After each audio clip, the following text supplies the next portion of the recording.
Good afternoon. Welcome to the third Director Seminar Series of the Fairbank Center. Today, we're very delighted to have Bill Overholt presenting Myths and Realities in Sino-American Relations to us. This is most timely given the election result that we experienced in the last weekend. And Bill is no stranger to you. Since 2013, Bill has been working with Ezra Vogel and Bill Shao to organize the critical issues confronting China seminar series at the Fairbank Center. It has been one of the most successful seminar series that has been running for 7 years on a weekly basis. Professor Overholt is a senior research fellow at Kennedy School's Master Romani Center for Business and Government. And we're very delighted to have him to share his insight and wisdom with us on Sino-American relation. We're also delighted today to have Professor Vogel and also Professor Larry Summers to moderate the discussion. And with that, let me turn over to Ezra to introduce Bill. Well, it's my great pleasure to introduce Bill. I've had the pleasure of introducing him for our critical issues. I've known Bill since he was an undergraduate at Harvard several years ago. And since then, he did a PhD at, is Larry coming on? Yes. If Larry's coming on, I will turn it over to Larry to introduce him. Is that right? Hi, Larry. Hi, Larry. I'm passing it on to you to introduce Bill. Hi, Larry. Welcome. We just gave a brief introduction, and we were just going to turn it over to you to introduce Bill and also moderate the session. Thank you.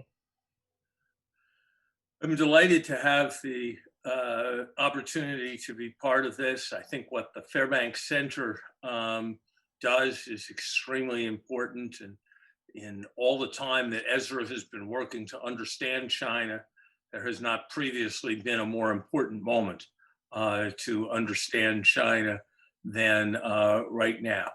We are all very fortunate to have the opportunity to hear from Bill Overholt. The center I'm honored to direct at the Kennedy School is very fortunate to have Bill as a senior research fellow. He has been toiling enormously effectively in these vineyards for many, many years. Of his many achievements, the one that probably had the largest impact on me was the book he wrote in 1993, prophesying most of what's happened to China economically at a time when that seemed an absurd proposition. If you had said to me before I read Bill's book that in my lifetime China would have had a GDP comparable to the United States, I would have found that to be a very implausible proposition. After I read Bill's book, that had I had a quite different view on that topic, and so it had an enormous impact on what I did at the World Bank and an enormous impact on my thinking during the time I worked at the US Treasury Department. Bill has continued to follow many different geoeconomic events, particularly with respect to China, and there's nobody I would rather hear from, and I'll be listening to see how many of the propositions he identifies as myths represent my prior beliefs before hearing him speak. Bill Overholt. Well, thank you very much to Winnie and to Ezra, to Larry, and to the Fairbank Center for sponsoring this. We're at a turning point in Sino-American relations. That means we're at a turning point in world history.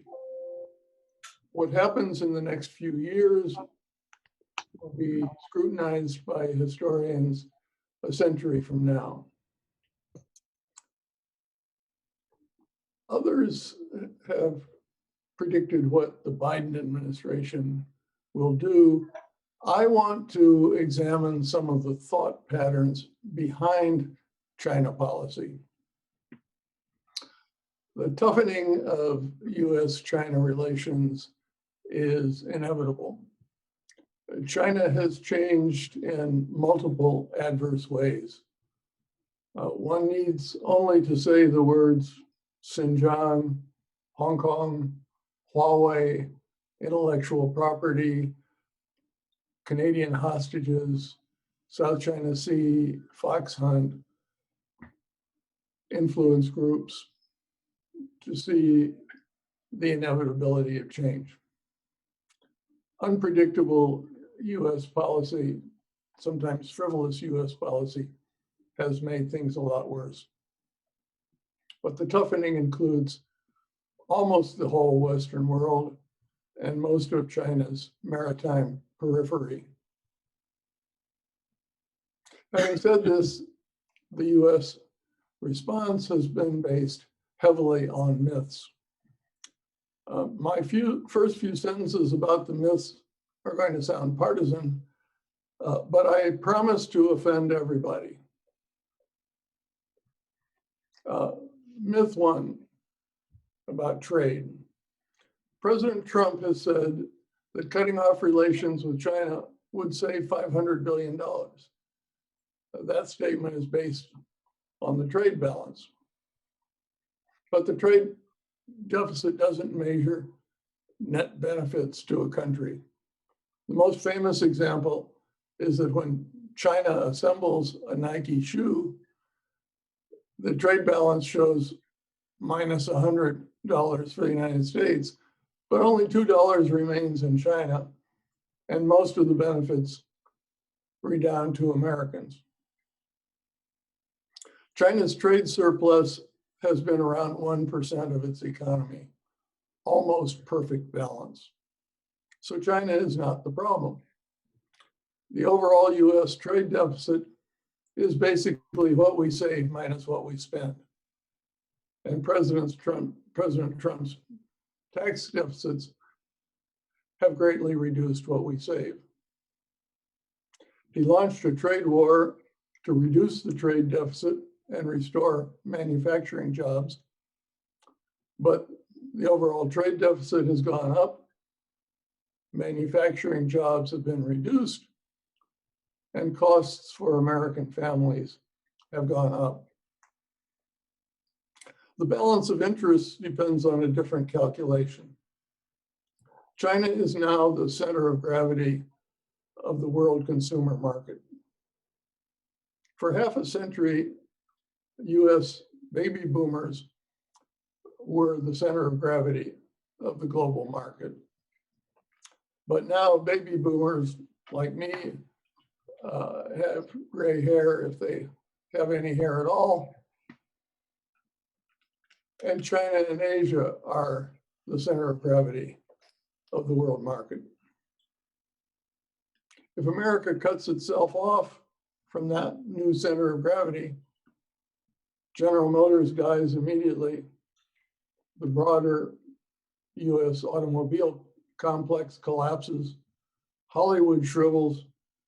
Nike is beaten by competitors. Boeing collapses. Apple declines. US luxury goods manufacturers almost all go under. And the US global role in the art and music industries will decline, and much else. America must manage both that reality and the serious problems we have with China. I'll say more about the problems later. Myth two, the roots of our engagement with China. Leading advisors to President-elect Biden have spread the myth that US engagement with China was based primarily on a belief that economic engagement with China would make China a democracy, or at least a liberal Western-style society. Notwithstanding some quotations from past presidents' political hype, that's as fallacious a reading of the politics as Trump's reading of economics. The decisive arguments were always about peace and prosperity. Congressional testimony focused on balancing the Soviet Union, peace in Korea, non-proliferation, anti-terrorism, piracy, environmental cooperation, and economic problems and opportunities. Interestingly, on politics, at the most important turning point, which was the debate over most favored nation status for China, the most popular argument in Congress was the exact opposite of the Biden advisor's view. Led by Nancy Pelosi, the predominant Democrat view asserted that continuing to have normal trade relations with China would appease and encourage dictatorship, not that it would induce democracy. Business community arguments were consistently decisive.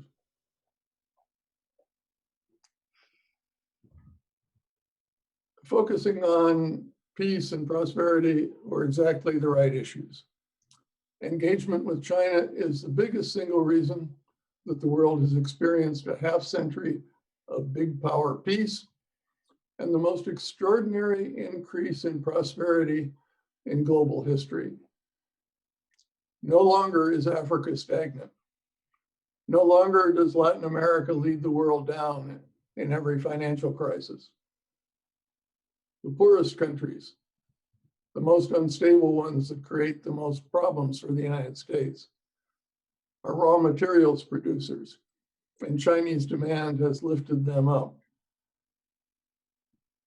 For the first time in 315,000 years, the world has more food and basic goods than it needs.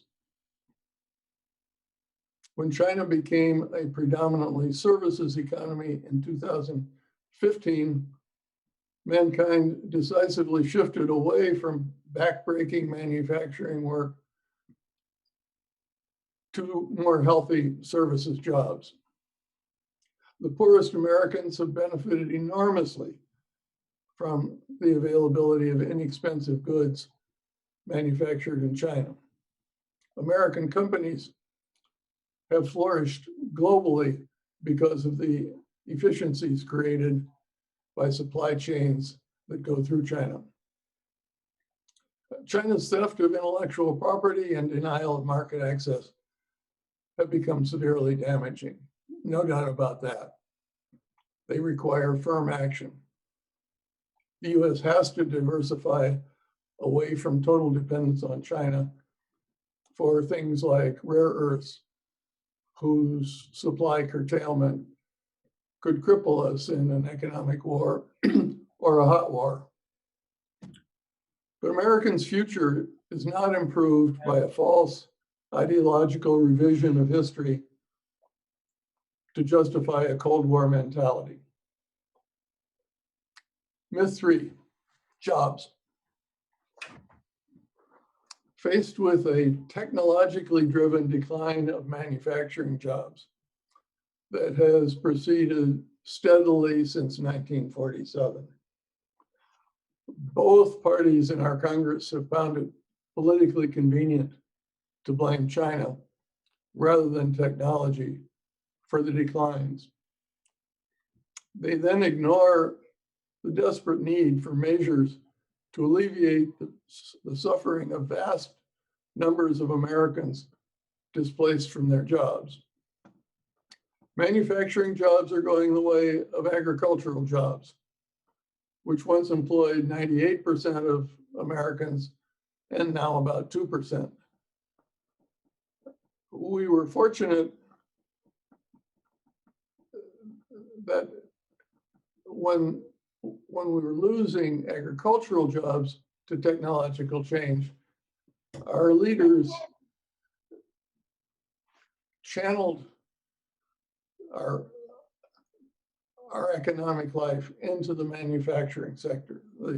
They built the railroads and the roads and the legal systems to move people into manufacturing. Unfortunately, our current leaders have chosen the option of blaming somebody else. Research by MIT's David Autor and others shows that if the company and the company town goes down, people sit around feeling helpless. The market doesn't clear. People need help. But the strategy of the Democrat congressional leadership is to follow the lobbying rhetoric of the manufacturing unions. For them, the solution to the tragedy of flyover country is to beat up on China. Because of their manufacturing political base, the Democrats refuse to confront the reality that we have to engineer a population shift into service jobs.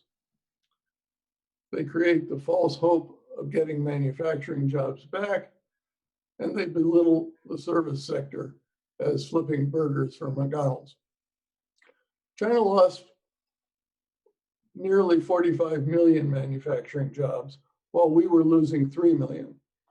But Chinese leaders moved most of their people into services, while Americans blame China.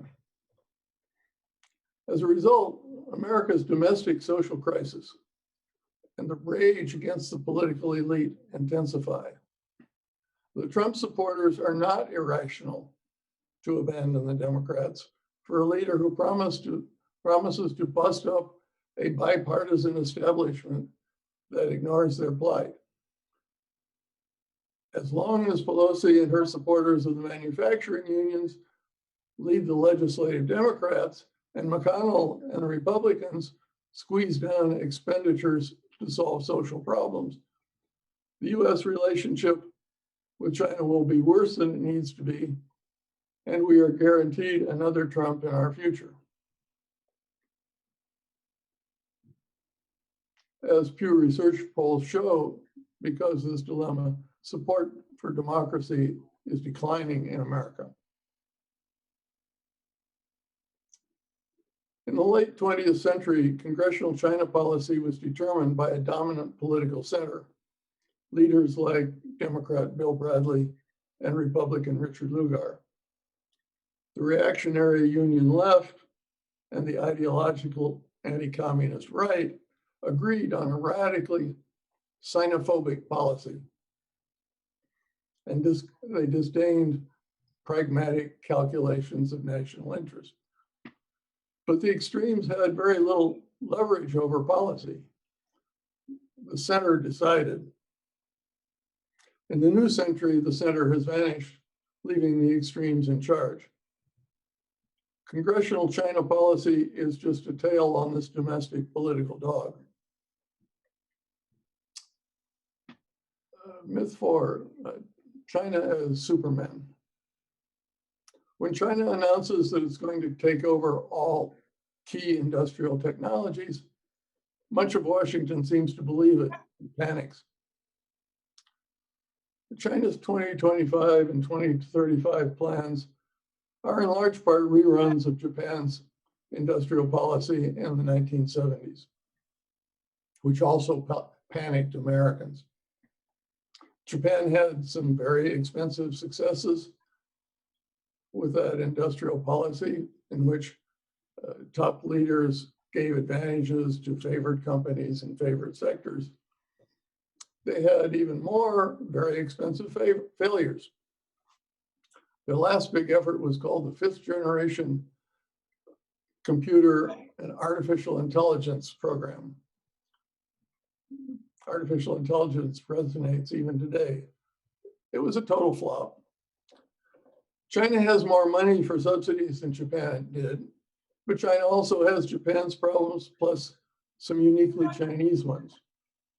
And China's resources are going to be more squeezed in the future.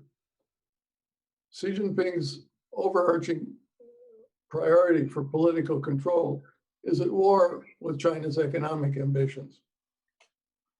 Private sector investment in China has been devastated. Americans who fear China should welcome China's waste of resources. It has subsidized its semiconductor with $103 billion already and continuously falls farther behind. The US and its allies can bolster their own semiconductor industries while maintaining a private sector competitive system. When a Chinese product like Huawei with 5G threatens to dominate the world because its competitors are largely excluded from the Chinese market, the West should ban that product. But panicky broad protectionism is unhelpful. Another myth, foreign policy militarization. This isn't an intellectual myth. It's never spoken, but it's implicit in the way that Congress has allocated foreign policy resources since the end of the Cold War. Budgets reflect an implicit fallacy that in the search for national security, only military power counts. Congress has gradually gutted the budgets for state, AID, and US Information Service. It has allowed the roles of crucial institutions like the World Bank, the IMF, and the WTO to atrophy. Meanwhile, Washington has spent $6.4 trillion on recent wars and much more on top of that in preparation for future potential wars. Trump caricatured this process, but it's gone on continuously since the end of the Cold War. No strategy recommended over militarization. Military leaders, people like General Mattis, General McMaster, Secretary Gates, have denounced the starvation of complementary institutions. But in wartime, or during a hair-trigger Cold War, a frightened, sober Congress allocates resources according to a relatively coherent strategy.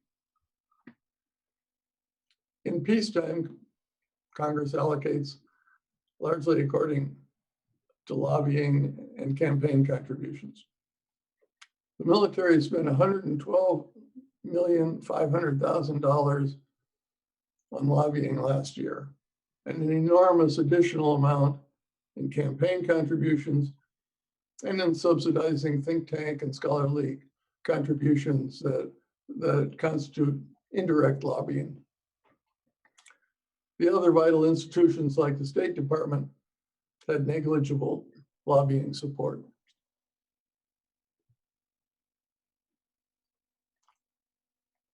Over-militarization complements another myth that war with China is inevitable or nearly inevitable. Here I'm going to say things that some of you have heard me say before. I've been saying them in various different ways for 45 years. Mostly with a positive response, but political scientists ignore them because they don't fit a kind of standard disciplinary discourse. I'm going to keep saying them because they're a matter of life and death. Perhaps the most influential baseline view of the US-China relationship is the Thucydides trap. From the time of ancient Greece to World War II, the way you became a great power was use your military to grab pieces of your neighbor and then do it again and again. That process resulted in war between rising powers and established powers about 3 times out of 4. Putting aside that 1 out of 4, which is very important, things have changed in the modern world. Particularly 2 critical things have changed. 1, we've learned how to grow economies much faster, making economics much more decisive for international influence. Second, military technology, and not just nuclear weapons, has become hugely more destructive. So both sides are likely to lose if one or both pursue the traditional game of using the military to grab pieces of their neighbors. Now the path to becoming or remaining a great power has become primarily economic. You still need a powerful military, but it protects the economic strategy. This is a fundamental change in the way the world works. To miss that is like an economist missing the Industrial Revolution. US economic strategy won the Cold War. We created a system that enhanced our own prosperity and built up a network globally of prosperous friends and allies. So the Union put all its money into the military and went bankrupt. That's an economic victory. Similarly, Japan became a big power without much of a military. Germany became Europe's leader through economic superiority, not by doing it the way Germany used to do it.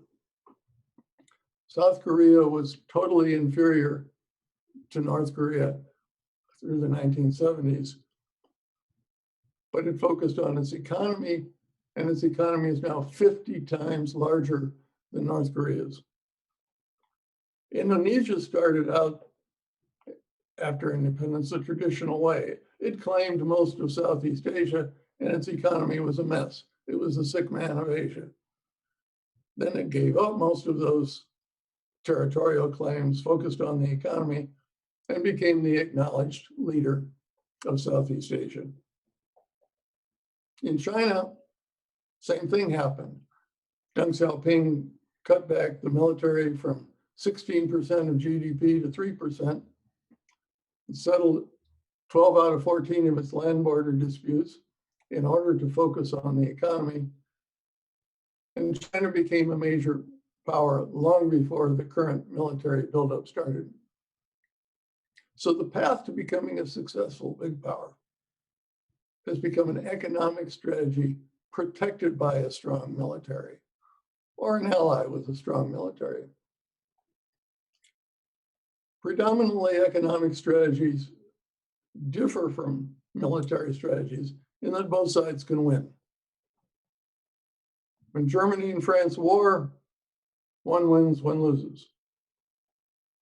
When the US and Japan or the US and China compete for leadership, both can win. That's a vital aspect of US-China rivalry. If the protagonists recognize the post-World War II realities, as many Asian countries do, then the risk of hot war is greatly reduced. Of course, if the US or China behaves like a pre-World War II power, it can make the Thucydides trap a self-fulfilling prediction. And then Graham Allison's wonderful book, Destined for War, provides a brilliant exposition of the consequences. But gratuitous escalation of the risk of military conflict is not a law of history, particularly post-World War II history. A substantial part of the risk in US-China relations comes from failure to acknowledge that the geopolitical game is now a geoeconomics game. Another myth. The US can't live with a big country that has a different system. That makes China an unlimited threat to the United States. This argument, led by a former aide to Vice President Dick Cheney, Aaron Friedberg, now at Princeton, is extremely influential, especially in the Pentagon. That argument has historical roots in the conflicts with the Soviet Union and Nazi Germany, who were trying to take over the world by military force. They were determined to impose their system on other countries. But different systems can coexist for long historical periods. The US relationship with China is not like the ideological conflicts with the Soviet Union or Nazi Germany. While China has issues with democratic neighbors like South Korea, the Philippines, Singapore, Thailand, India, and Sri Lanka, it is not trying to change their systems into something more like China's. Unlike Putin's China, unlike Putin's Russia, China is not making systematic attempts to undermine democracy in Europe and the United States. Today's world does have an ideological proselytizer, namely the United States. While China argues that every country should choose its own system, Washington thinks that every country of every culture at every level of development should emulate US or European democracies. While US ideals of freedom and democracy are quite attractive around the world, in many developing countries like the Philippines, only a small elite knows how to organize to win an election. And only a small elite has the knowledge or the money to cope with a complicated legal system like ours. They typically provide wonderful education and health services to the elite, but do not take care of their people. So the people support a Duterte in the Philippines or Modi in India, and may admire superior Chinese economic success. The weaknesses of many democracies in taking care of their people are our problem, not China's. In the 1930s, the democracies also had terrible weaknesses, but they found ways to take care of their people. And they were so successful that they fended off fearsome challenges. If America has to fear a challenge that says every country should choose its own system, then Americans need to identify reforms that will make a Duterte or a Modi or a Trump superfluous. Last myth that I'll talk about. China's Belt and Road Initiative, or BRI, is portrayed in Washington as an insidious attempt to subordinate developing countries through debt, and was designed as an effort to undermine the post-war Western global system. The fable of a deliberate debt trap, endlessly repeated by Assistant Secretary of State Stilwell and many others, has been thoroughly refuted by every empirical study, from the Rhodium Group in New York to the conservative, national security-oriented Chatham House in London. BRI has many problems, including a buildup of debt from ill-conceived products and from projects unfortunately timed just before the COVID-19 crisis. Debt problems pose serious challenges for Chinese banks, and China has been struggling to solve them. Sometimes, as with Hambantota port in Sri Lanka, a Chinese company gets enticed into a bad deal by a corrupt local administration. The deal becomes a white elephant when the politics changes, then revives when elections bring back the original party. Chinese companies' understanding of political risk reminds me very much of American and European companies' understanding of political risk back in the 60s and 70s. The problems of BRI projects are largely the same ones that America found objectionable with Japan a generation ago. corruption, unreasonable subsidies, tied aid, low quality goods. Americans negotiated with Japan and with Europeans, who then provided tax subsidies for bribes. Eventually, the parties converged on some basic standards.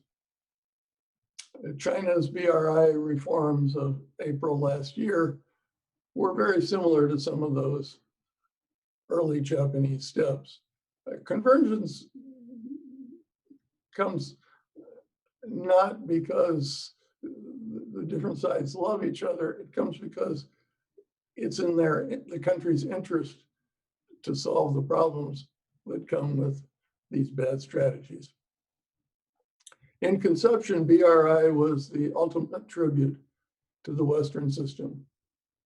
The US won the Cold War by creating a community of prosperity led by development banks, World Bank, Asia Development Bank, others that lent for infrastructure, plus institutions to create common standards and manage crises. The IMF, GATT, the WTO, and institutions to expand trade and investment. That's what China's BRI is trying to do. Development banks lending for infrastructure, efforts to create common standards for everything from railroad gauges to information technology, institutions to enhance trade and development, comprehensive regional economic partnership, and a crisis management system of currency swaps. These were not developed to undermine the West. The currency swap system simply underwrote an expansion of the Shangri-La currency system developed by Japan and Southeast Asian countries after failures by the US and the IMF in the Asian financial crisis. The initial BRI institution, the Asia Infrastructure Investment Bank, was carefully designed to be compatible and complementary with the Asian Development Bank and the World Bank. Jin Li-jun, its first leader, was chosen because he was an idealistic alumnus of both the World Bank and the ADB. But the US responded by denouncing the AIIB, saying it would use low standards unless other countries stayed out and pressured China. And it urged its allies to reject it. Other countries did the homework that the Obama administration failed to do and realized the value of the new institution. 103 countries, including most US allies, joined, and AIIB performance has justified their decisions. A high proportion of AIIB projects are joint with the World Bank or ADB and therefore meet their standards. At the time, this was typical of much Chinese policy. The early reformist Chinese leaders admired Western markets and even much of Western politics as models for emulation. They sought to join the system. China sought to contribute more to the World Bank and IMF, but the US Congress preferred to hobble those institutions rather than accept more Chinese influence. China sought negotiations to limit weaponry in space, but was told to buzz off. The US was going to rule in space and wasn't going to accept Chinese intrusions. China has been a big contributor to the UN, including the largest contributor of peacekeeping troops. By all accounts, that troop contribution has been constructive. The US attitude was pretty constructive. Chinese membership in Western institutions was fine as long as they didn't get uppity. They were not allowed to be full proportionate members.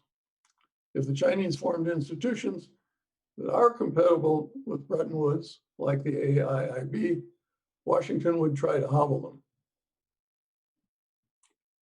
The U.S. not only sought to limit China's institutional roles, it allowed its own successful institutions to deteriorate.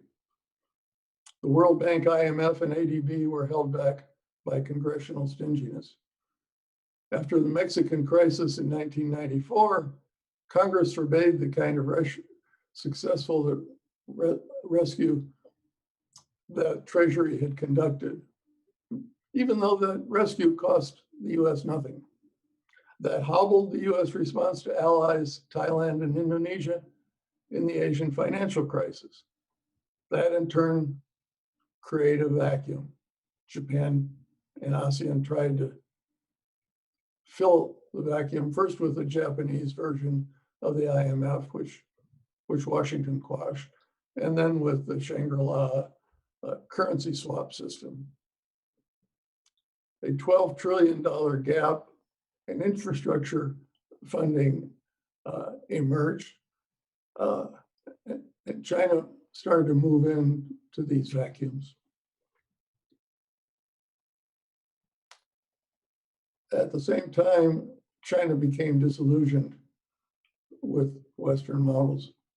The global financial crisis and the rise of Donald Trump and Boris Johnson convinced a large part of the Chinese establishment that Western models were too vulnerable to instability and irrationality. On the other side, the more repressive Hu Jintao government, the extremely repressive Xi Jinping government, China's maritime overreach, and China's obsolete assertion of developing country privileges alienated the West.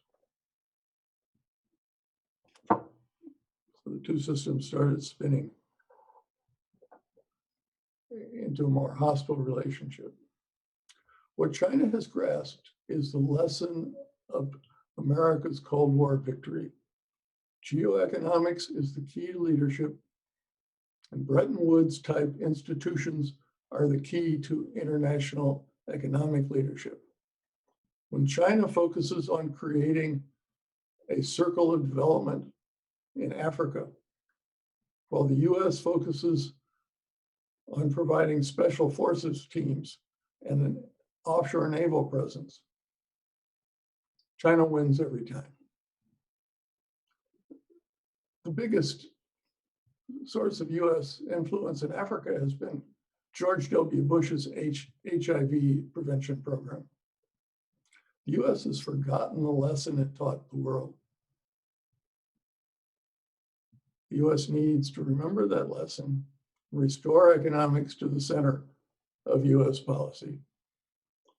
And the US should compete with China on Belt and Road projects, but also celebrate every development success of Belt and Road.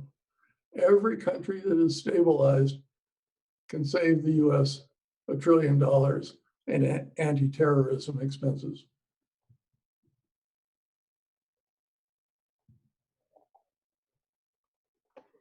The mostly bipartisan myths that I've talked about harm Americans economically, and they lead gratuitously toward a risk of economic war or shooting war. If China seeks to militarize the Philippine territory of Scarborough Shoal, let us prepare to fight. If China threatens freedom of the seas, we must fight. When predatory Chinese practices threaten Western economies, as happened with Huawei's 5G, we must ban their Huawei's. When Chinese abuse of Uyghurs in Xinjiang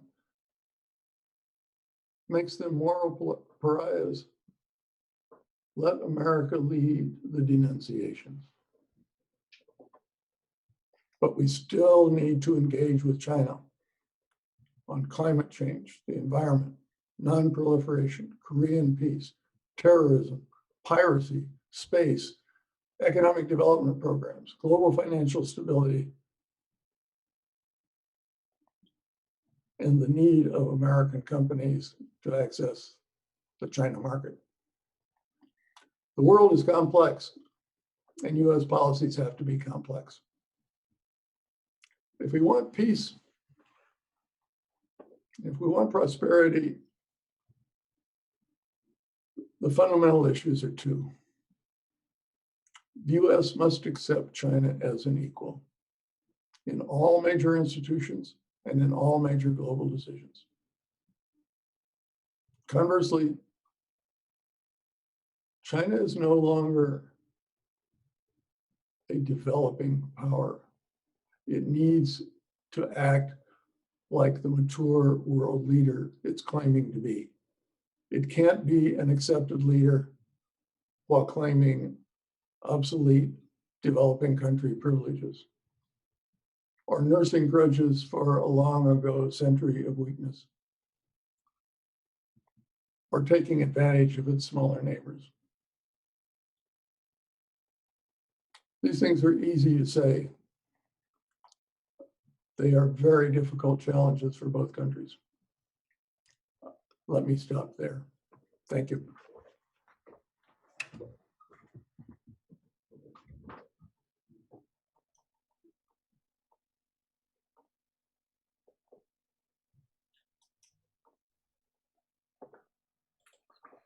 Thank you, Bill. That was a very provocative and interesting talk. Let me, at the outset, put this question to you and ask Winnie if you could signal me how I'm to handle questions from the audience in general, perhaps by telling me on the chat. Bill, of the various myths, various misconceptions, you've been, I'm sure, following the things that Vice President Biden said during the campaign. You followed what people close to him have said. If you had to identify what, from your perspective, is the direction of error they're most likely to fall into, of the various ways in which they could deviate from your advice, what mistake are you most worried the United States will make in the next 9 months? Well, first of all, I think we're headed toward a much more systematic, professional,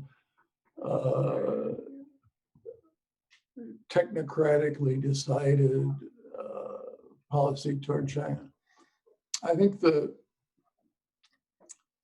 two biggest mistakes are, first of all, the ideological one that says engagement with China was a terrible mistake because the predominant reason for it was to democratize China or to turn it into a liberal Western society. Depending on who's appointed to the key positions,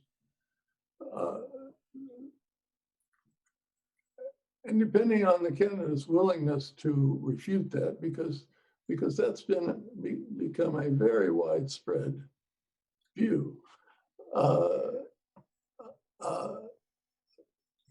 that could end up enhancing a kind of McCarthyism and a kind of ideological anti-China obsession.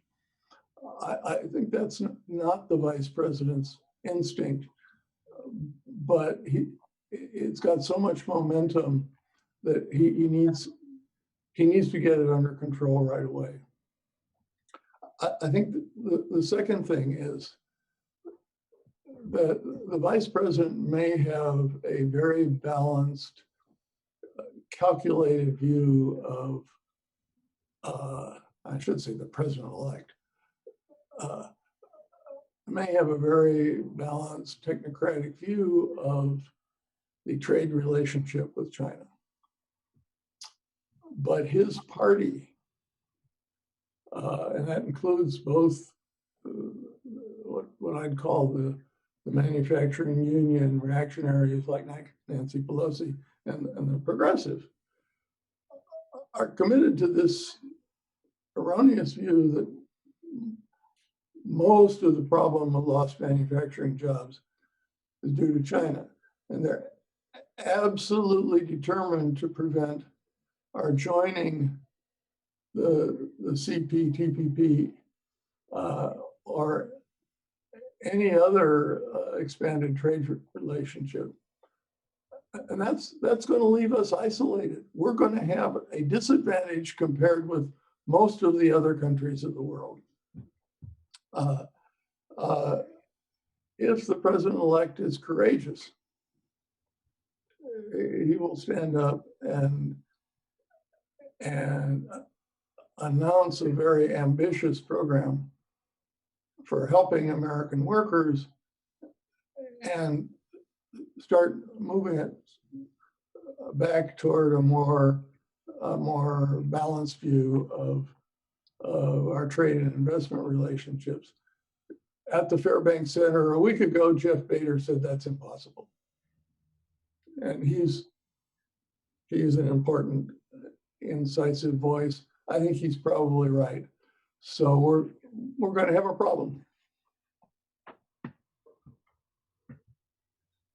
I published a memo yesterday with advice on the broad international environment to the new Treasury Secretary, whoever that might be, in which I advised, not with any pleasure, that the political capital expenditure involved in relaunching TPP and the risk that we would again damage US credibility by not being able to get it through were sufficiently great that until we had established more credibility that our international economic policies were not driven by elite concerns, that it was a mistake to undertake TPP. Not that if you gave me my choice, I wouldn't decide up or down, but a prudent president knows that he can't pursue all things he thinks are good, or even most things he thinks are good. How costly do you think, in terms of our relationship with China, it will be if we don't pursue TPP? I have to say my fairly confident view is that the impact on US middle income wages 10 years from now is extremely unlikely to be as high as 1% from the passage of TPP.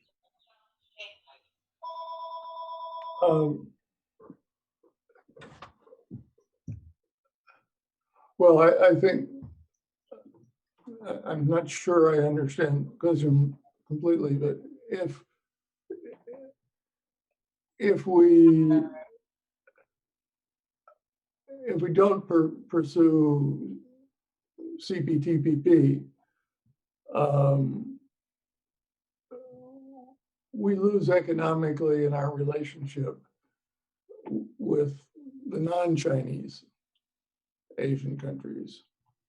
And I suspect some version of China's CREP, Comprehensive Regional Economic Partnership, will happen, and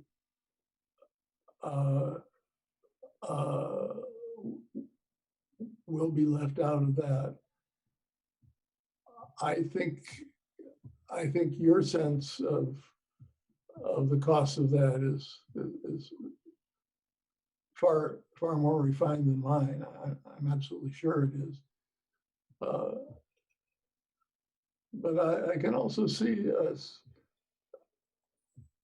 getting relatively isolated in a number of key industries being significantly harmed, and I can see us getting into a spiral where other countries are are following a more rational, economically rational policy.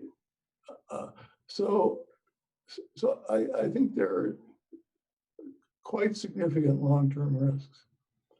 If I were in your position or Jeff Bader's position,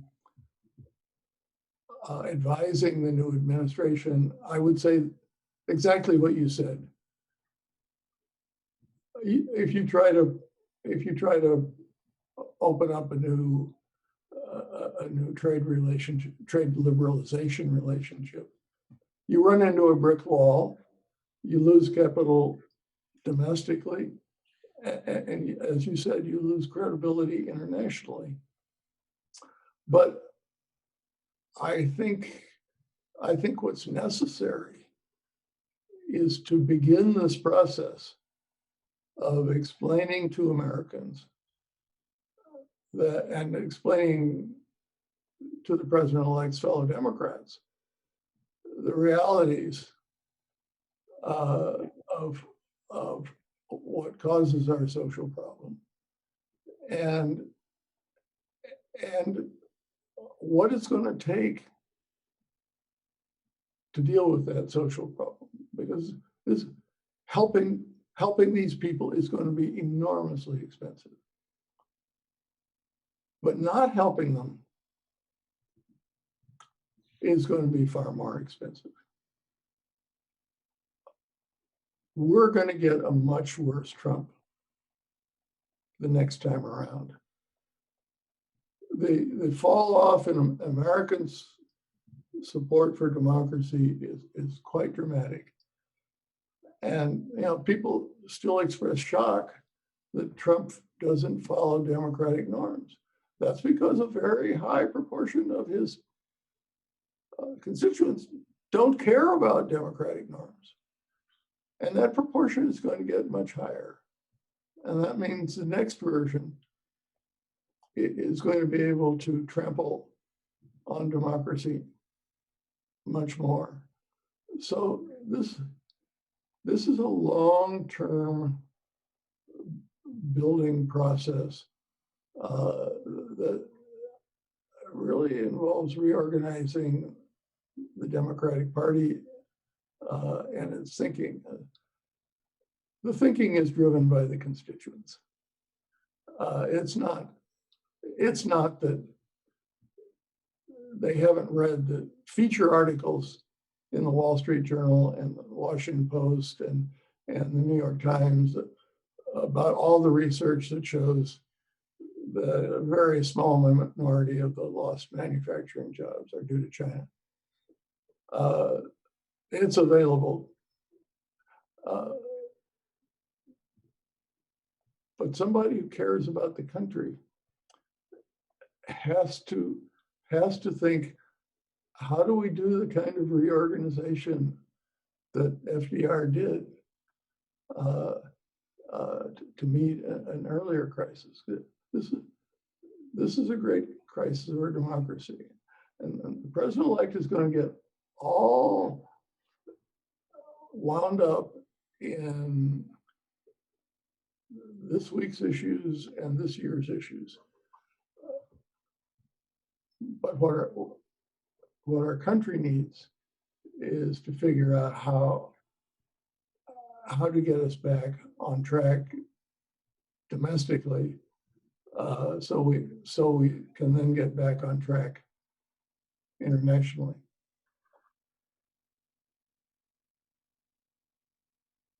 Larry, I think people would like to hear a lot more of your thoughts. Well, it's your seminar, Bill, so I'll be very brief. I think you are entirely correct in your view that the trade deficit is a kind of ludicrous statistic for evaluating what's happening. I think you are entirely correct in your emphasis on the fact that manufacturing is well thought of as going through a process much like agriculture did. I think that the insight has not fully permeated that manufacturing completed that process 60 years ago, or had largely completed that process 60 years ago. And agricultural support programs of one kind or other are a substantial component of the federal budget, even today. And what that means and the concept of support for a industry that's declining in employment and ability to provide livelihood by virtue of success, and what the Depression era agricultural programs counterparts for manufacturing, it seems to me is not a question we've quite been willing to pose, because to too many people, it seems inappropriately defeatist. And I agree with you about doing something about that is important if we're going to maintain a rational foreign policy. I think that there's been a problem, and this is why I reacted to your comments on TPP, that people have seen the efforts as manufacturing support as being motivated not by caring about the substantial number of our fellow citizens whose lives are being very substantially disrupted, but instead as paying off a constituency so we can get our trade agreements with our intellectual property rights for elites. And that demonstrating the sincerity of our conviction rather than the linkage of our conviction to our desire to carry on elite projects is enormously important to success. And that's why I think the vice president's position, which is we're going to take a bit of a break from new trade diplomacy until we've figured out some of the domestic issues, is something that I think is very much right. I think the points you made about consumer interests are very much correct. And it's always true in trade that because the producer interests are so much easier to organize than the consumer interests, the producer interests often are able to get a disproportionate weight. I think your distinctions between the threats posed by Nazi Germany or Stalin's Russia and the threats posed by posed by China, and the distinctions you draw between them are very much appropriate. And I would add the point that I think there is a reasonably strong case to be made that an excessively Cold War spirit vis-a-vis the Soviet Union that had come to be our policy by the late 1950s had some substantially adverse consequences. If John Kennedy hadn't declared a massive missile gap and a major effort to build up missiles, would Khrushchev have decided to put the entire world at risk by putting missiles into Cuba? I'm not altogether certain. I think we have learned the lesson that weakness begets aggression rather more securely than we have learned the lesson that truculence encourages truculent responses. I think that, and one could say the same thing about the mentality that led us into Vietnam, came from excesses of the Cold War mentality. So I would argue both that the Cold War comparison is unwarranted, and that with the benefit of hindsight, there are aspects of our Cold War strategy that were a bit more warlike than would have been ideal. We won basically because of our domestic strength, self-confidence, resilience, and ability to correct as problems emanated, more than we won because of our determination to confront. So your pleas for pragmatism struck me as very much appropriate. A question that seems to me enormously important, where I do not yet have a line that I'm confident I will hold for a long period of time, because I find myself changing my mind, is to what, if any extent, is it appropriate to use the Chinese challenge as a means of pushing forth desirable domestic objectives? The Cold War was used to promote the interstate highway system. It was used to promote the federal role in education.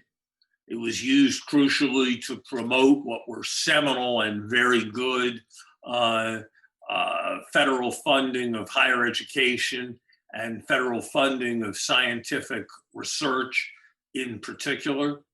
If you go back and read the civil rights dialogues of the late 50s and early 60s, the need to not have racist Southern governors disgrace the United States with what they did on newsreels projected around the world, clearly figures in the motivation of figures like Lyndon Johnson or John Kennedy. And I could go on with those examples.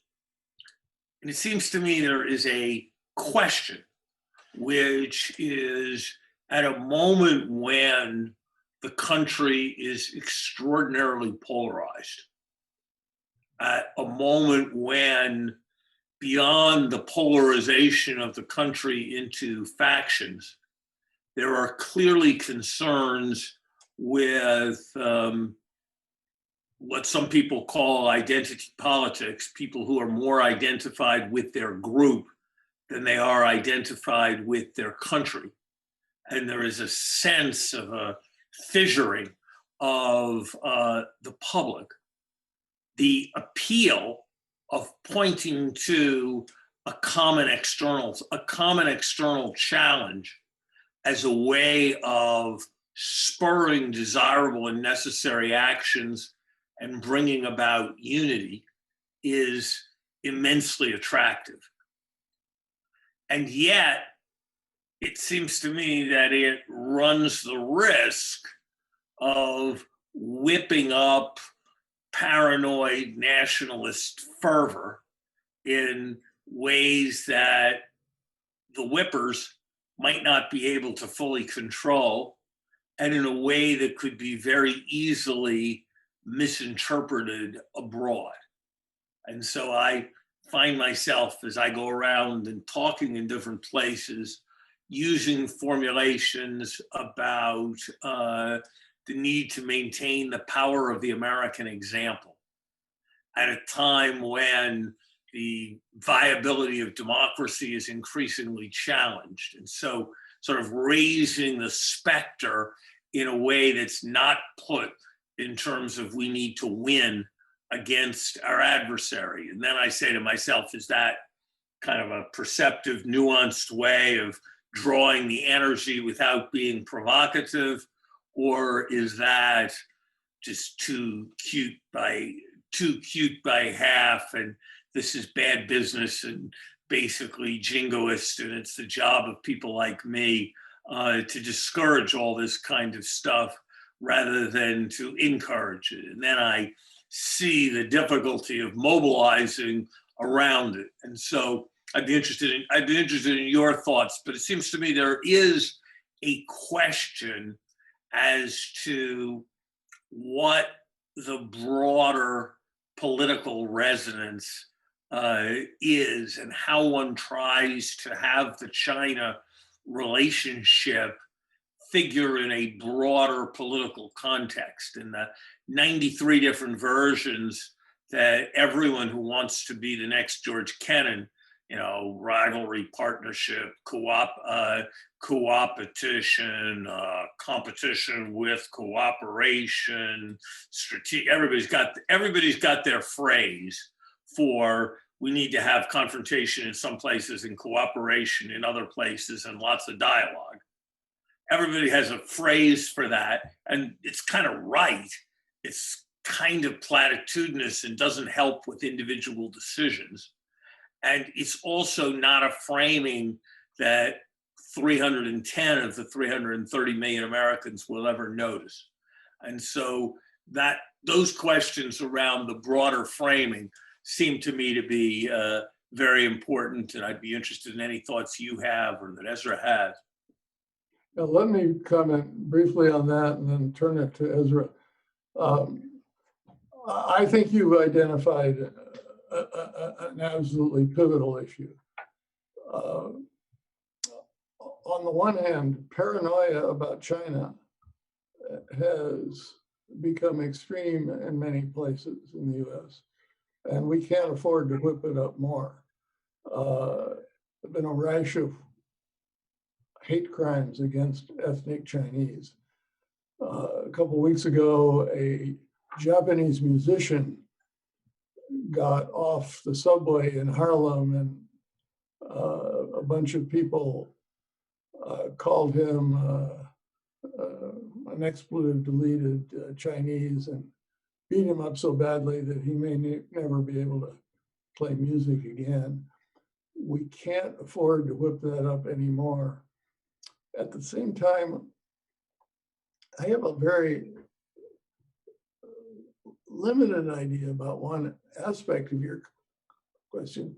If we can point to the scientific and technological challenge of China, a Sputnik moment, and get that to restore some of the funding for science and technology and for education in that area, and maybe at the same time point out our reliance on Chinese and ethnic Chinese scientists and businessmen in that area. Maybe we can get people excited to do something in a focused area without becoming generally paranoid.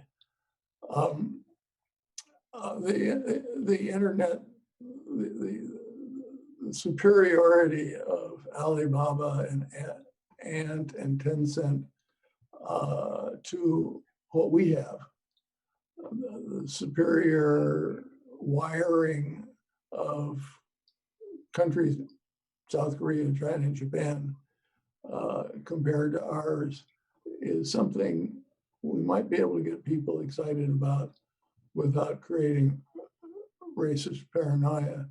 So that's just a limited thought, but Ezra has some thoughts. Ezra, you're on mute, so you need to unmute.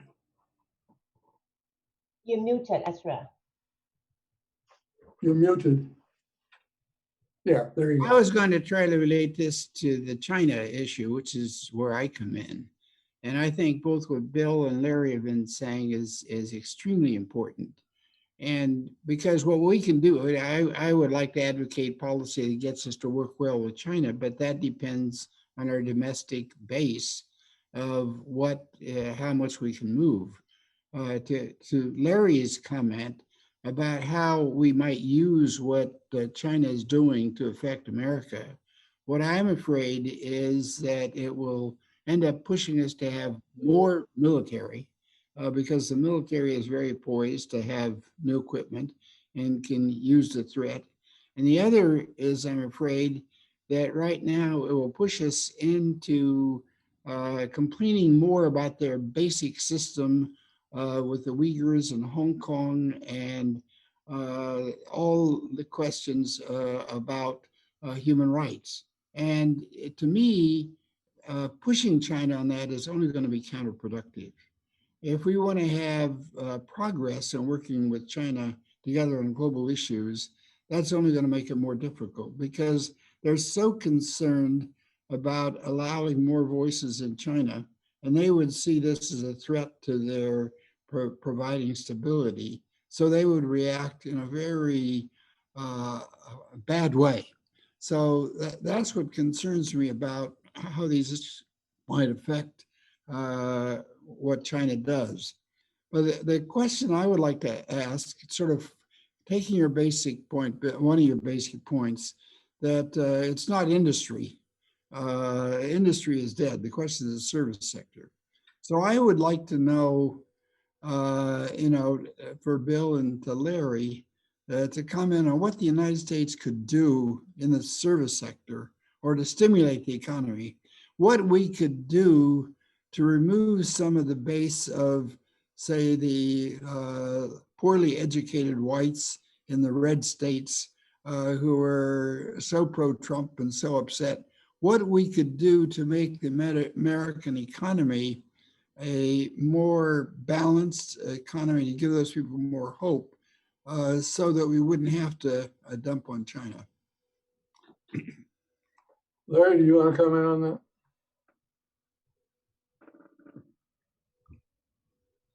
I mean, that is the very large question. And I think there's some things that most economists would agree on.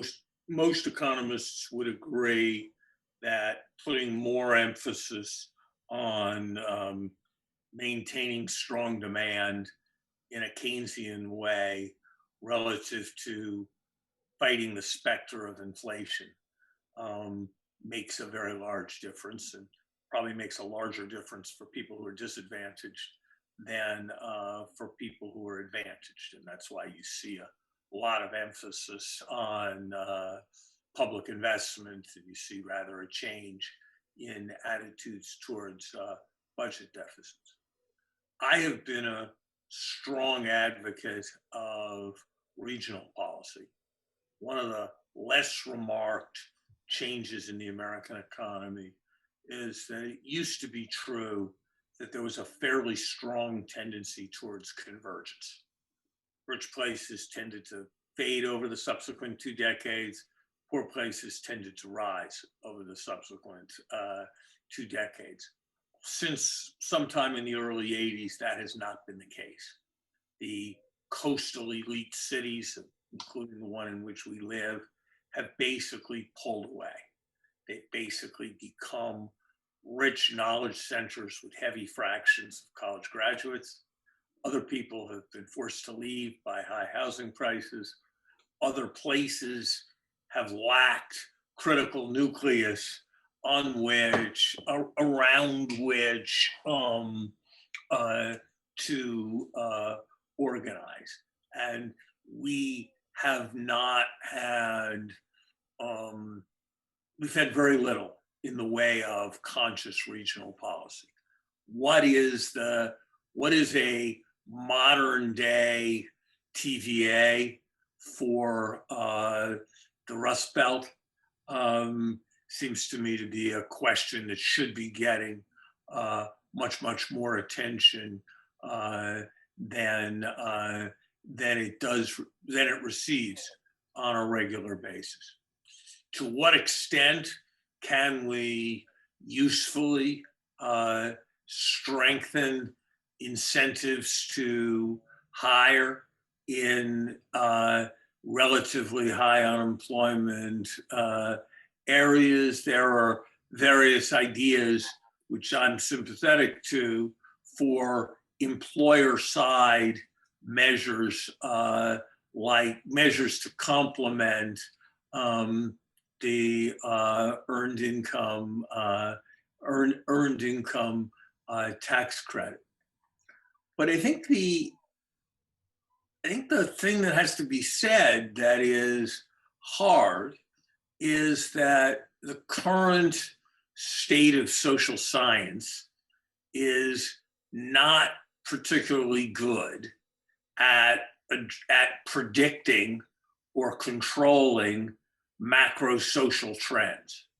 You know, to take a positive example, the crime rate in America, the murder rate in major American cities today, even with the problems of the last couple of years, is about a seventh or an eighth of what it was 30 or 40 years ago. I can tell you about community policing and a few other things, but it's not that anybody 30 or 40 years ago would have said they had a plan that would reduce it by anything like to anything like 1/6 of its previous level. There are less happy trends around the fraction of out-of-wedlock children that people have difficulty predicting. So the question that you have in mind of this group of people who might once have had a job on a factory floor and now seem in a very, very bad way is a growing, festering problem. There's a longer program that I could envision, but it's not that I'm confident that that program would be highly effective. But what I know is that the magnitude of the changes that take place tend to seem large relative to the programs that we launch. I do think that, to use Roosevelt's famous phrase, bold, persistent experimentation. And we should try things, and if they don't work, we should try other things. I think a sense of insistence around seeing what's happening in these areas as a problem is a very serious one. I would just add, I agree that our ability to predict is extremely limited. To my mind, the Asian experience is that trying and getting it partly right and partly wrong, and doing course adjustments is so much more efficient than what American society has tended to do recently, which is to let the market take care of it. I haven't, when Park Chung-hee started doing economic and social planning in Korea, none of the numbers very accurate. Sense of what was going to happen in the future was a bit of a dart throw, but they gave it their best shot. And I see McKinsey every year doing projections of this is where jobs will be lost and this is where jobs will be short. And what if we nationalized that part of McKinsey and tried things and did course correction? That comes back to what you were saying about radical experimentation. It just puts a little extra emphasis on the value of trying the planning exercise. I used to go to Taiwan, and they had a one-year plan, a 3-year plan, a 5-year plan, a 10-year plan, and a 30-year plan. And oil prices would go up, and all the plans would be changed. They always knew that next year all the plans are going to be changed. And I don't advocate having that degree of planning, anything like it. But our society has moved so far in the opposite direction of you never plan, you never project. That I hope we can move back a ways in the other direction. We have received quite a number of questions from the audience. Since we only have a few minutes left, let me see if we can take at least one question. It's a question from Deborah Brottingham, and her question is, one of the US-China conflict is over the existing rules for transparency and management of official lending, especially export credits and debt relief, and the United States has mostly been relying on informal rules such as the gentleman's agreement on supported export credits. So her question to you, Bill, is how should the U.S. move forward in meeting these challenges? Well, first of all,